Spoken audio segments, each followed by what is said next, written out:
হঠাৎ করে নরেন্দ্র মোদী ক্ষমতা ছেড়ে পালিয়ে গিয়েছে। অনলাইন জুড়ে চলছে গুঞ্জন।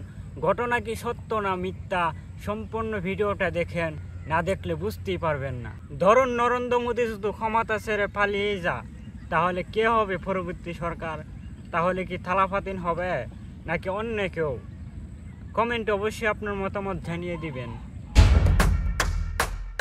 শ্রীলঙ্কা, বাংলাদেশ, নেপালের পর এবার ছাত্র আন্দোলনে উত্তাল হয়ে উঠেছে মোদী শাসিত ভারত, যা মোদী প্রশাসনকে বেশ বেকায়দায় ফেলে দিয়েছে। চিন্তার ভাঁজ স্পষ্ট হয়ে উঠেছে মোদী সরকারের কপালে।